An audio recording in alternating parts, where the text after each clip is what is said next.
नमस्कार, मैं हूं डॉक्टर सत्यम कश्यप। आज बात करने जा रहा हूं जब आँख के नीचे जो हमारी पलकें हैं उसके अंदर गांठ फॉर्म हो जाती है, यानी कि लंप फॉर्म हो जाता है।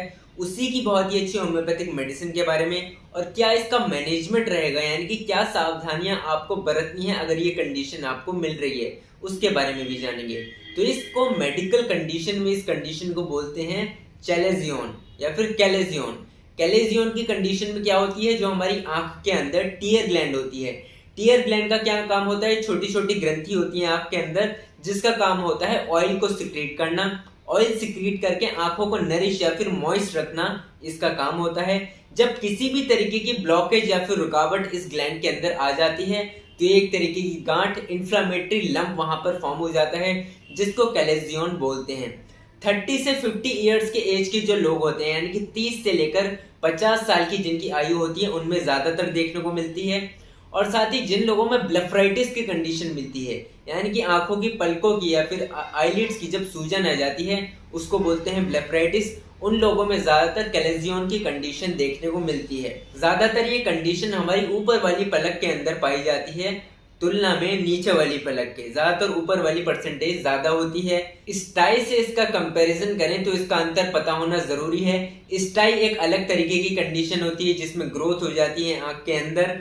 स्टाइल्स जो होते हैं वो पेनफुल होते हैं, यानी कि उसमें अगर आप छूकर देखेंगे स्टाई को तो उसमें दर्द देखने को मिलेगा और वो एक तरीके का बैक्टीरियल इन्फेक्शन होता है। लेकिन जो कैलेजियन होता है, शुरुआत में कुछ दिनों में इसमें दर्द हो सकता है, लेकिन बाद में ये पेनलेस हो जाता है, यानी कि किसी भी तरीके का दर्द देखने को पेशेंट को नहीं मिलेगा। अब कैलेजियन के मैनेजमेंट या फिर ट्रीटमेंट के बारे में बात करें कि क्या सावधानी आपको बरतनी है।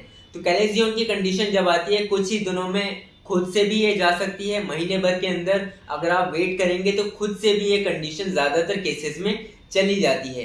लेकिन अगर नहीं जा रही है तो ट्रीटमेंट कराने की जरूरत वहां पर पड़ जाती है। आपको सावधानी ये बरतनी है कि आपको हाथों से उसको नहीं छूना है, साथ ही साथ बर्स्ट करने की या फिर उसको फोड़ने की आपको एकदम आवश्यकता नहीं है। इस तरीके से आपकी आंख में इंजरी भी हो सकती है। साथ ही साथ हाइजीन का आपको बहुत ज्यादा याद रखना होगा। कॉन्टैक्ट लेंसेज अगर आप यूज कर रहे हैं तो उससे पहले भी आपको हाइजीन का याद रखना होगा और अपने हाथों को प्रॉपरली वहां पर वॉश जरूर करना होगा। चेहरे को भी वॉश करना होगा सुबह को और रात को सोने से पहले। इन छोटी छोटी बातों का आपको याद रखना है। अब इसके होम्योपैथिक ट्रीटमेंट के बारे में जाने तो होम्योपैथी में भी इसके लिए बहुत ही अच्छी मेडिसिन हैं।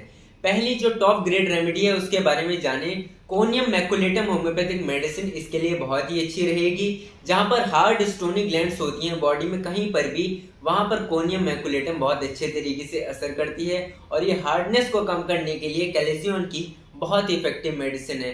30 पोटेंसी में डेली इसकी एक डोज आप ले सकते हैं, जीभ पर 2 बूंद शुरुआत में।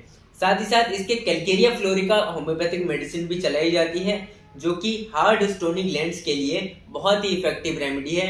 इसको आपको टैबलेट्स फॉर्म में लेना है, यानी कि 4 टैबलेट सुबह, 4 टैबलेट दोपहर में और 4 टैबलेट शाम में ढक्कन में लेकर मुंह में डालकर उसको चूस लेना है।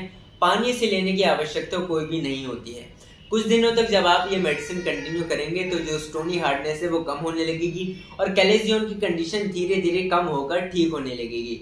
ये बहुत ही अच्छी होम्योपैथिक मेडिसिन मैंने आपको बताई हैं। साथ ही साथ अगर आपके कैलेजियन हो रहा है तो वार्म बाथ भी इसको करा सकते हैं आप। आपको क्या करना है, एक साफ कपड़ा लेना है और उसको गर्म पानी में भिगो कर रखना है और उससे अपनी आंख की जहां पर कैलेजियन हो रहा है वहां पर उसकी सिकाई करनी है। कम से कम 15 मिनट तक डेली ऐसा करें तो ये बहुत ही इफेक्टिव साबित होगा।